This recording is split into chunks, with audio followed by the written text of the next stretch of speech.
Exercise 1.3 करेंगे आज हम। क्वेश्चन फर्स्ट है, रूट प्रूव करना है root 5 is an irrational number. ठीक है, इर्रेशनल नंबर है, ये हमें प्रूव करना है।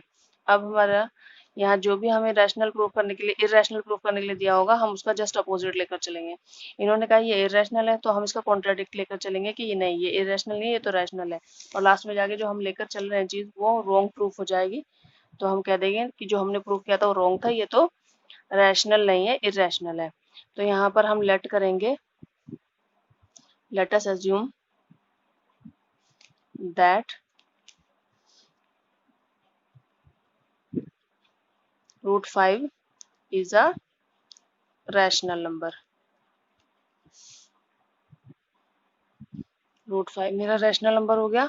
और रैशनल नंबर कैसे होता है, ए अपॉन बी या पी बाई क्यू की फॉर्म में, जहां पर हमारा ए एंड बी आर को प्राइम, मतलब इनका अदर देन वन कोई भी फैक्टर नहीं होगा, अदर देन वन कोई फैक्टर नहीं होगा, को प्राइम है। Also b not equal to 0, b को 0 बिल्कुल नहीं मान के चलना डिनोमिनेटर को, वरना वो इनफाइनाइट नंबर में चला जाएगा। तो ये लाइन हमें लिखनी है। अब हमारे पास है root 5 equal to a upon b. हमें पता है ए और बी क्या है, हमारे को प्राइम है, ये लाइन याद रखना, प्राइम है ये नंबर दोनों, मतलब 1 के अलावा इनका कोई फैक्टर नहीं है। अब ये स्क्वायर रूट हटाने के लिए मैं by squaring on both side कर दूं,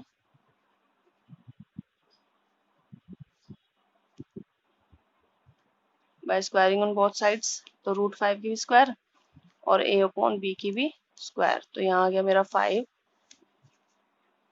equals to a square upon b square. अब यहाँ मैं इसको क्रॉस मल्टीप्लाई कर देती हूँ, इसको उधर ले जाती हूँ, इसको उधर, तो 5 b square equals to a square. इतना ठीक है। अब यहाँ आप देखो कि अगर मैं इसको अपॉन में ले जाऊंगी 5 को, ठीक, यहाँ से अगर मैं ये ले लेती हूँ कि इसको यहीं छोड़ दो, इक्वेशन 1 करके, हमें इसकी जरूरत पड़ेगी बाद में। अगर यहाँ आप देखो, अगर मैं इसको इधर ले जाती हूँ, b square equal to a square upon 5, तो इससे हम क्या कंक्लूड कर रहे हैं कि 5 जो है वो ए को डिवाइड कर रहा है। यहाँ हम लिख सकते हैं कि ए स्क्वायर इज डिविजिबल बाय 5, तो ए ऑल्सो डिविजिबल बाय 5। जब उसका स्क्वायर डिविजिबल है तो वो भी डिविजिबल है, ए का स्क्वायर डिविजिबल है 5 से, तो ए भी डिविजिबल है। लेकिन हमने तो इसको को प्राइम माना था, हमने तो इन दो नंबर्स को प्राइम नंबर्स माना था, तो ये अब डिवाइड हो रहा है 5 से, अदर देन 1 या इटसेल्फ, इसके अलावा किसी से डिवाइड नहीं होना चाहिए था, बट ये अब 5 से डिवाइड हो रहा है। इससे हमें क्या कंक्लूजन मिल रहा है कि ये तो प्राइम नहीं है। नेक्स्ट आप देखो, फिर से लेट कर लो आप, late A equal to 5c, और इसमें भी आप क्या करो, ए की जगह ये चीज इसमें पुट कर दो। तो हमने यहाँ पर इसको सेम एज इट इज लिया 5b स्क्वायर, और ए की जगह इस बार लिख दिया हमने 5c। अब यहाँ इसकी स्क्वायर है तो 5c की भी होल स्क्वायर कर दी, तो 5b स्क्वायर इक्वल्स टू मेरा हो गया 25c स्क्वायर। अब इसको काट दो, 5 1 जा 5, 5 5 जा 25, तो b square equals to c square, 5c square. अब यहाँ पर अगर मैं 5 को अपॉन में ले जाऊं, यहाँ पर c को तो यहीं छोड़ देती हूँ, b को कहाँ ले जाती हूँ, अपॉन में।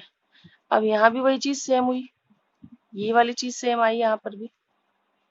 ठीक है, हमारा अगर b square is divisible by 5, तो b ऑल्सो डिविजिबल बाय 5। अब ये तो डिवाइड हो रहे हैं दोनों, इसका मतलब ये तो को प्राइम तो रहे नहीं, दोनों क्या हो गए, डिवाइड जो हो गए, तो ये रैशनल नहीं रहे नंबर। ठीक है, इरेशनल होते तो ये डिवाइड नहीं होते, इनका कोई प्राइम फैक्टर नहीं, इनके प्राइम फैक्टर होते मतलब 1 और इनके अलावा कोई और फैक्टर नहीं होता, लेकिन यहाँ तो 5 आ रहा है, 5 से डिवाइड हो रहे हैं ये। यहाँ 5 से डिवाइड हो गया ए स्क्वायर, यहाँ बी स्क्वायर भी 5 से डिवाइड हो गया, ए स्क्वायर हो गया तो ए भी हो जाएगा, बी स्क्वायर हो गया तो बी भी हो जाएगा। जब ए बी दोनों ही 5 से डिवाइड हो रहे तो ये हमारे क्या हो गए, हमारे हो गए रैशनल नंबर। फ्रॉम इसको 2 रख दो इस इक्वेशन को,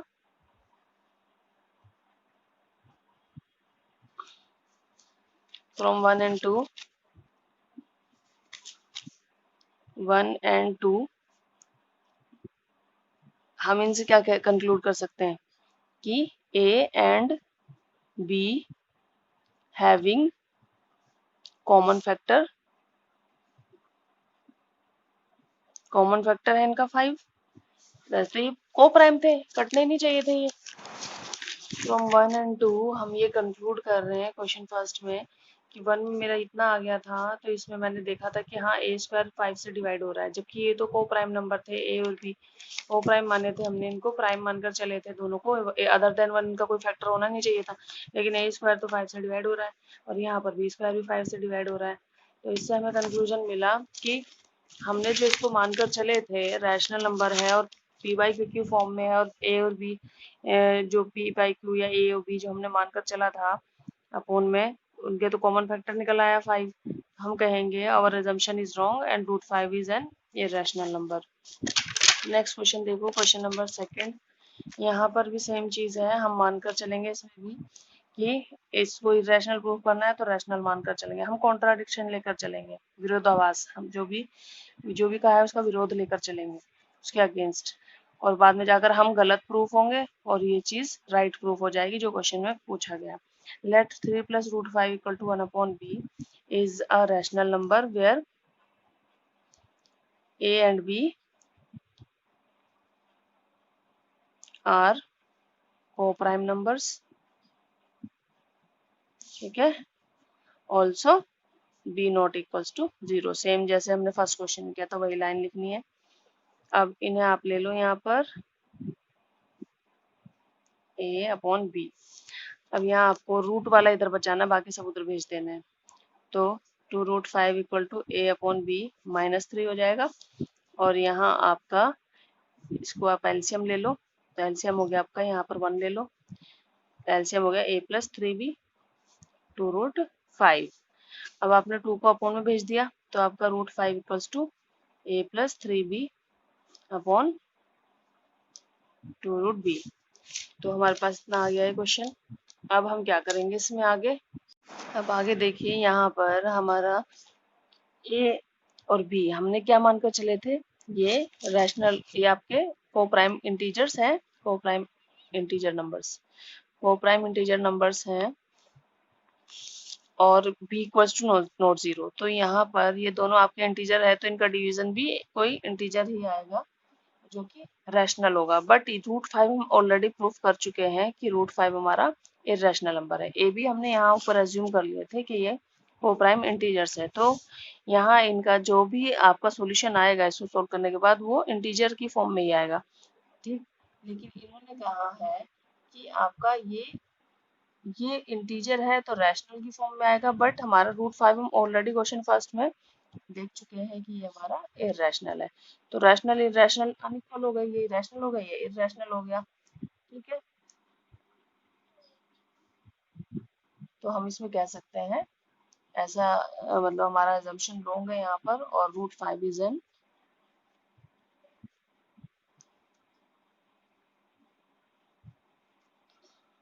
√5 is an irrational number as our assumption is wrong here. √5 irrational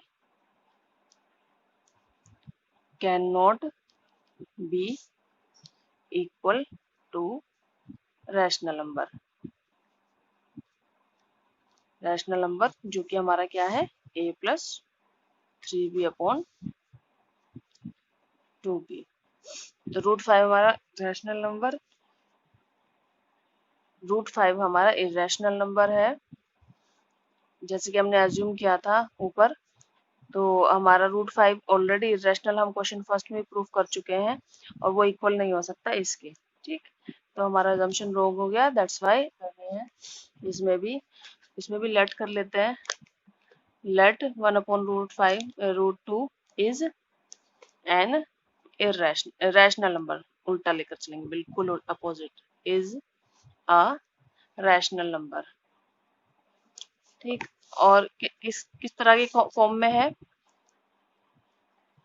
√1/√2 equals to a/b की फॉर्म में हमारा, और वेयर हमारा a एंड b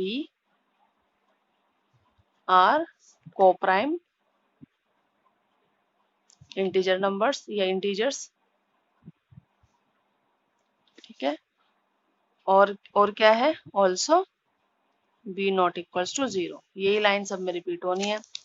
अब यहाँ हमें क्या करना है, पहले आप क्रॉस मल्टीप्लाई कर लो, या तो स्क्वायरिंग करके बोथ साइड आप स्क्वायर रूट हटा लो, लेकिन ऐसे इजी रहेगा, क्योंकि हमने ये एक एग्जाम्पल में भी पढ़ा है पीछे कि √2 हमारा इरेशनल है। जैसे क्वेश्चन फर्स्ट में हमने प्रूव किया था कि √5 हमारा इरेशनल नंबर है, और फिर आगे उसी को यूज कर लिया था। ऐसे ही यहाँ पर आप इसको स्क्वायरिंग नहीं करना, बोथ साइड स्क्वायर रूट मत हटाना, आप इसको क्रॉस मल्टीप्लाई कर लेंगे, तो ये आपका हो गया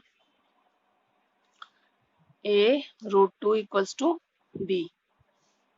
ठीक है, इतना आपके पास आ गया है। तो अब आप इसको ab को एक तरफ और √2 को एक तरफ कर दो, b/, ये इधर चला जाएगा, b/a। अब यहाँ a/b या b/ कहूँ तो ये p/q की फॉर्म में है, जो कि रैशनल होता है। b/a is in the form of p/q की फॉर्म में है, जो कि रैशनल होता है, रैशनल नंबर, जो कि हमारा क्या है, that is a rational number. लेकिन हमें पता है, बट √2 इज इरेशनल, ये हमने प्रूफ पहले कर रखा है, √2 हमारा इरेशनल है। तो रैशनल इरेशनल इक्वल कैसे हो गए? ठीक है, तो यहाँ कॉन्ट्राडिक्शन है। So this contradiction is